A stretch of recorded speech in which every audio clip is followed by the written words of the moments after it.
তো বন্ধুরা, তোমরা যারা ২০২৫ সালের মাধ্যমিকের পরীক্ষার্থীরা আছো, আজকের এই ক্লাসটি তোমাদের জন্য খুব গুরুত্বপূর্ণ হতে চলেছে। আজকের এই ক্লাসে আমি তোমাদের ভূগোলের বায়ুমণ্ডল চ্যাপ্টার থেকে সবচেয়ে গুরুত্বপূর্ণ কিছু এমসিকিউ প্রশ্ন উত্তর সহ আলোচনা করব। শুধুমাত্র আলোচনা করবই না, তোমাদের এই চ্যাপ্টার থেকে ১৫-১৬টা এমসিকিউ প্রশ্নের মাধ্যমে সম্পূর্ণ চ্যাপ্টার থেকে যেই ধরনের প্রশ্ন আসতে পারে সমস্ত প্রশ্নগুলি কিন্তু একেবারে আলোচনা করব। অর্থাৎ প্রশ্ন থাকবে ১৫টাই। কিন্তু সেই ১৫টা প্রশ্নের মাধ্যমে কিন্তু আমি তোমাদের সমস্ত গুরুত্বপূর্ণ প্রশ্নগুলি আলোচনা করে দেব। তোমরা যদি পুরো ক্লাসটা দেখো তাহলেই বুঝতে পারবে যে আলোচনাটা কেমন হতে চলেছে। আর এই সম্পূর্ণ পিডিএফ এই আ আ প্রশ্ন উত্তরের সম্পূর্ণ পিডিএফ তোমরা পেয়ে যাবে সম্পূর্ণ বিনামূল্যে। পিডিএফটা কি করে পাবে তার জন্য সম্পূর্ণ দেখতে হবে। আর আমি তোমাদের বাংলার অলরেডি গল্প, কবিতার এভাবেই কিন্তু এমসিকিউ প্রশ্ন আলোচনা করে দিয়েছি। সেগুলো দেখে আসতে পারো। তার লিঙ্ক ডেসক্রিপশনে রয়েছে। আর তোমাদের যেহেতু হাতে মাধ্যমিকের মোটামুটি তোমাদের যখন ভিডিওটা আপলোড করছি মোটামুটি ৬০ দিন মতন সময় রয়েছে। সেক্ষেত্রে তোমাদের ৬০ দিনে কি স্ট্র্যাটেজি হওয়া দরকার তার ভিডিও আমি অলরেডি আপলোড করে দিয়েছি। তার সাথে তোমাদের ভূগোলের অন্যান্য যে অধ্যায়গুলো আছে সমস্ত অধ্যায় থেকে কিন্তু এভাবেই আমি অধ্যায় ভিত্তিকভাবে এমসিকিউ প্রশ্ন আলোচনা করব। তার সাথে কিছু মক টেস্ট নেব এবং তোমাদের যখন এই অধ্যায় ভিত্তিকভাবে আলোচনা হয়ে যাবে তখন কিন্তু আমি মিক্সড কোয়েশ্চেন আলোচনা করাবো। শুধুমাত্র ভূগোলে নয়, তোমাদের বাকি যে সমস্ত সাবজেক্টগুলো আছে সমস্ত সাবজেক্টেরই কিন্তু সমানভাবে আমি আলোচনা করব। তো শুরু করছি। দেখো, তোমরা চাইলে খাতায় লিখে নিতে পারো অথবা পিডিএফ এর জন্য সম্পূর্ণ দেখতে হবে। প্রথম প্রশ্ন এই অধ্যায় থেকে যেটা করবে, ১ নম্বর প্রশ্ন, বায়ুমণ্ডলে যে গ্যাসটির পরিমাণ সর্বাধিক তা হলো। আমি এমসিকিউ আকারে রেখেছি। তোমরা যদি সঠিক উত্তর জানো অবশ্যই কিন্তু কমেন্ট করে দিও। এতে তোমাদের একটা প্র্যাকটিসও হয়ে যাবে। অপশন ক নাইট্রোজেন, অপশন খ অক্সিজেন, অপশন গ কার্বন ডাই অক্সাইড, অপশন ঘ নিয়ন। সঠিক উত্তর কি হবে? সঠিক উত্তর হবে অপশন নাম্বার ক নাইট্রোজেন।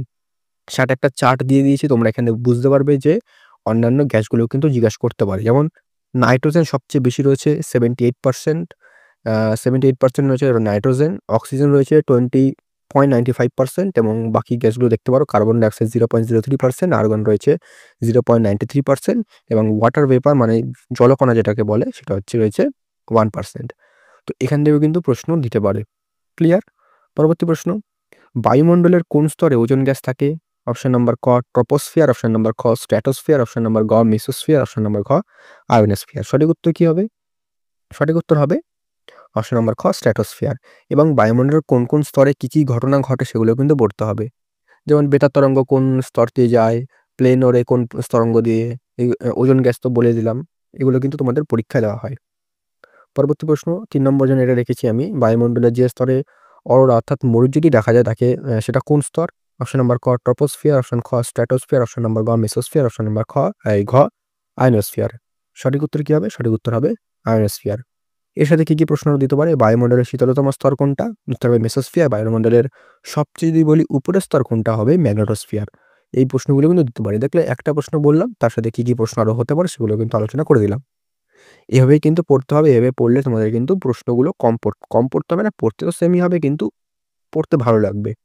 এভাবে একটা পরপর প্রশ্ন পড়লে তোমাদের কিন্তু বোরিং লাগবে, প্লাস তোমরা কিন্তু মাথায় অতটা থাকবে না। কিন্তু এভাবে যদি পড়ে নাও তাহলে বুঝতে পারবে। যেমন এটা পড়ে নিলে যে বায়ুমণ্ডলের শীতলতম স্তর মেসোস্ফিয়ার, একসাথে মনে পড়ে গেল যে বায়ুমণ্ডলের সবচেয়ে উপরের স্তর কোনটা? ম্যাগনেটোস্ফিয়ার। এভাবে কিন্তু পড়লে পরপর তোমাদের কিন্তু মাথাটা অনেকটা মনে থাকবে। পরবর্তী প্রশ্ন, হেটেরোস্ফিয়ারের উচ্চতম স্তরটি হলো, এটা মাধ্যমিক ২০১৭ সালে এসেছিল। অপশন নাম্বার ক হিলিয়াম স্তর, অপশন খ হাইড্রোজেন স্তর, অপশন নাম্বার গ আণবিক নাইট্রোজেন স্তর, অপশন নাম্বার ঘ পারমাণবিক অক্সিজেন স্তর। সঠিক উত্তর কি হবে? সঠিক উত্তর হয়ে যাবে অপশন নাম্বার খ হাইড্রোজেন স্তর। একসাথে একটা প্রশ্ন দেখবে, বহিঃপ্রদত্ত উত্তাপ লক্ষ্য করা যায় কোন স্তরে? উত্তর হবে ট্রপোস্ফিয়ারে। নেক্সট প্রশ্ন ৫ নম্বর, উল্কাপিণ্ড পুড়ে ছাই হয়ে যায় যে স্তরে, এটা মাধ্যমিক ২০১৮ সালে এসেছিল। অপশন ক আয়নোস্ফিয়ার, অপশন খ ট্রপোস্ফিয়ার, অপশন গ মেসোস্ফিয়ার, অপশন ঘ স্ট্র্যাটোস্ফিয়ার। এটা টাইপিংটা একটু মিস্টেক আছে, স্ট্র্যাটোস্ফিয়ার হবে। উত্তর হবে অপশন নাম্বার গ মেসোস্ফিয়ার। একই সাথে রেডিও বা বেতার তরঙ্গ আয়নোস্ফিয়ার স্তর থেকে ফিরে যায়। এটাও কিন্তু খুব গুরুত্বপূর্ণ একটা প্রশ্ন। পরবর্তী প্রশ্ন ৬ নম্বর, গ্রিন হাউস এফেক্ট কথাটি প্রথম ব্যবহার করেন। অপশন নাম্বার ক জে ফরিয়ার, অপশন নাম্বার খ কোপেন, অপশন নাম্বার গ ডেভিস, অপশন নাম্বার ঘ ফারমেন। সঠিক উত্তর হবে অপশন নাম্বার ক জে ফরিয়ার। একই সাথে গ্রিন হাউস গ্যাসের উদাহরণ, কিছু গ্রিন হাউস গ্যাসের উদাহরণ তোমরা দেখে রাখবে। আমি একটা বলে দিচ্ছি, কার্বন ডাই অক্সাইড। বাকিগুলো কিন্তু তোমরা কিছু উদাহরণ দেখে রাখবে, পরীক্ষায় কিন্তু দেওয়া হতে পারে যে এর মধ্যে কোনটি গ্রিন হাউস গ্যাস নয়। ৩টে থাকবে গ্রিন হাউস গ্যাস, একটা থাকবে না, সেটা কিন্তু তোমাদের বাছতে হবে। সেক্ষেত্রে তোমরা কিন্তু কয়েকটা গুরুত্বপূর্ণ গ্রিন হাউস গ্যাসের নাম দেখে রাখবে। পরবর্তী প্রশ্ন ৭ নম্বর, প্রতি ১০০০ মিটার উচ্চতা বৃদ্ধিতে বায়ুর উষ্ণতা হ্রাসের হার কত? অপশন নাম্বার ক ১০ ডিগ্রি সেলসিয়াস, অপশন নাম্বার খ ৬.৪ ডিগ্রি সেলসিয়াস, অপশন নাম্বার গ ৪.৬ ডিগ্রি সেলসিয়াস, অপশন নাম্বার ঘ ৬.৭ ডিগ্রি সেলসিয়াস। সঠিক উত্তর কি হবে? সঠিক উত্তর হয়ে যাবে কিন্তু অপশন নাম্বার খ ৬.৪ ডিগ্রি সেলসিয়াস।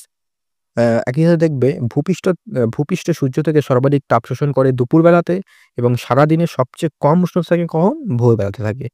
এ দুটো কিন্তু গুরুত্বপূর্ণ প্রশ্ন হয়ে যাচ্ছে। পরবর্তী প্রশ্ন ৮ নম্বর, এল নিনোর আগমন ঘটে কখন? অপশন নাম্বার ক ভারত মহাসাগরে, ঘটে কোথায় সরি কখন না কোথায়? ভারত মহাসাগরে, খ বঙ্গোপসাগরে, গ প্রশান্ত মহাসাগর এবং ঘ আটলান্টিক মহাসাগরে। উত্তর কি হবে? উত্তর হয়ে যাবে তোমাদের অপশন নাম্বার গ প্রশান্ত মহাসাগরে। পরবর্তী প্রশ্ন ৯ নম্বর, মার্কিন যুক্তরাষ্ট্রের পৃথিবীর সর্বাপেক্ষা বিধ্বংসী ঘূর্ণিঝড় টর্নেডো কি নামে পরিচিত? অপশন নাম্বার ক সাইক্লোন, অপশন নাম্বার খ টাইফুন, অপশন নাম্বার গ টুইস্টার, অপশন নাম্বার ঘ হারিকেন। সঠিক উত্তর কি হবে? সঠিক উত্তর হয়ে যাবে অপশন নাম্বার গ টুইস্টার। চীন সাগরে একে কি বলে? টাইফুন, এবং ক্যারিবিয়ান সাগরে বলে হচ্ছে হ্যারিকেন। পরবর্তী প্রশ্ন ১০ নম্বর, বায়ুর শক্তি মাত্রা নির্ণায়ক স্কেল হলো? অপশন নাম্বার ক ভার্নিয়ার স্কেল, অপশন নাম্বার খ রিক্টার স্কেল, অপশন নাম্বার গ বিউফোর্ট স্কেল, অপশন নাম্বার ঘ মার্কারি স্কেল। সঠিক উত্তর কি হবে? সঠিক উত্তর হবে অপশন নাম্বার গ বিউফোর্ট স্কেল। এদের সাথে কিছু গুরুত্বপূর্ণ যন্ত্রের নাম জেনে নিই, যেমন বায়ুর গতিবেগ মাপার যন্ত্র হচ্ছে অ্যানিমোমিটার, বায়ুর উষ্ণতা মাপার যন্ত্র থার্মোমিটার এবং বায়ুর আর্দ্রতা মাপার যন্ত্রের নাম কি? হাইগ্রোমিটার। এখান থেকে কিন্তু যে কোনো একটা প্রশ্ন দিতে পারে। পরবর্তী প্রশ্ন ১১ নম্বর, ডোলট্রাম সৃষ্টি হয়? অপশন নাম্বার ক কর্কটীয় মণ্ডলে, অপশন নাম্বার ক নিরক্ষীয় মণ্ডলে, অপশন নাম্বার গ সুমেরুবৃত্তীয় মণ্ডলে, অপশন নাম্বার ঘ মকরীয় মণ্ডলে। সঠিক উত্তর হবে অপশন নাম্বার খ নিরক্ষীয় মণ্ডলে। একই সাথে নিরক্ষরেখা বরাবর নিম্নচাপ বিরাজ করে। এটা কিন্তু দেয় যে নিরক্ষরেখা বরাবর কোন চাপ বিরাজ করে? উত্তর হবে নিম্নচাপ বিরাজ করে। পরবর্তী প্রশ্ন ১২ নম্বর, রকি পার্বত্য অঞ্চলে প্রবাহিত উষ্ণ বায়ু হলো? অপশন নাম্বার গ বোরো, অপশন নাম্বার খ চিনুক, অপশন নাম্বার গ মিস্ট্রাল, অপশন নাম্বার ঘ ব্লেজার্ড। সঠিক উত্তর কি হবে এখানে? সঠিক উত্তর হয়ে যাবে কিন্তু অপশন নাম্বার খ চিনুক। একই সাথে আমরা কিছু বায়ু সম্পর্কে কিছু জেনে নিই, যেমন একটি সাময়িক বায়ু হলো মৌসুমী বায়ু, একটি আকস্মিক বায়ু হলো কি টর্নেডো, একটি শীতল স্থানীয় বায়ু হলো পাম্পেরো, একটি উষ্ণ স্থানীয় বায়ু হলো লু। তো বায়ু সম্পর্কে কিন্তু এগুলো দিতে পারে। এর থেকে কিন্তু একটা না একটা প্রশ্ন অবশ্যই যাওয়ার সম্ভাবনা রয়েছে, যে একটি সাময়িক বায়ুর উদাহরণ দিতে পারে অথবা একটি শীতল স্থানীয় বায়ুর উদাহরণ দিতে পারে। সেক্ষেত্রে কিন্তু তোমরা ভালো করে পড়ে রাখবে। একটা প্রশ্ন বললাম, দেখো তার সাথে কিন্তু ৫টা প্রশ্ন আলোচনা হয়ে গেল। তো এভাবেই কিন্তু পড়তে হয়।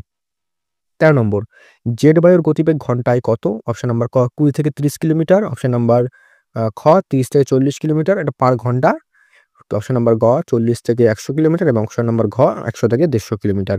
সঠিক উত্তর কি হবে? সঠিক উত্তর হয়ে যাবে কিন্তু অপশন নাম্বার ঘ ১০০ থেকে ১৫০ কিলোমিটার। এবং একই সাথে একটা দেখে রাখবে যে বায়ু প্রবাহের গতিবেগ মাপার যন্ত্র একক কি? একক হচ্ছে নট। এটা কিন্তু খুব গুরুত্বপূর্ণ একটা প্রশ্ন। ১৪ নম্বর, ফ্রান্সের রোন নদীর উপত্যকায় প্রবাহিত শীতল স্থানীয় বায়ুকে কি বলে? অপশন নাম্বার ক বোরো, অপশন নাম্বার খ চিনুক, অপশন নাম্বার গ মিস্ট্রাল এবং অপশন নাম্বার ঘ ব্লিজার্ড। সঠিক উত্তর কি হবে? সঠিক উত্তর হবে কিন্তু অপশন নাম্বার গ মিস্ট্রাল। এটা কিন্তু খুব গুরুত্বপূর্ণ প্রশ্ন। ১৫ নম্বর প্রশ্ন, বৃষ্টিপাত পরিমাণ মাপার যন্ত্রটার নাম কি? উত্তর হবে অপশন নাম্বার, এখানে যেহেতু উত্তরটা দেওয়াই রয়েছে, অ্যানেমোমিটার, ব্যারোমিটার, হাইগ্রোমিটার, রেন গজ। সঠিক উত্তর কি হবে? রেন গজ। এবং নিরক্ষীয় অঞ্চলে যে ধরনের বৃষ্টিপাত হয় তা হলো কি? পরিচালন বৃষ্টিপাত। ১৬ নম্বর প্রশ্ন, বায়ুমণ্ডলে জলীয় বাষ্পের অধঃগমনকে কি বলে? উত্তর ১ নম্বর অপশন নাম্বার ক বাষ্পীভবন, অপশন নাম্বার খ ঘনীভবন, অপশন নাম্বার গ অধঃক্ষেপণ, অপশন নাম্বার ঘ বিকিরণ। সঠিক উত্তর কি হবে? সঠিক উত্তর হবে অপশন নাম্বার গ অধঃক্ষেপণ। একই সাথে দেখবে পরিপৃক্ত বায়ুর উষ্ণতা শিশিরাঙ্কের নিচে নেমে গেলে শুরু হয় ঘনীভবন। এটা কিন্তু দিতে পারে। ১৭ এবং লাস্ট প্রশ্ন, বার্ষিক উষ্ণতার প্রসার সবথেকে কম থাকে?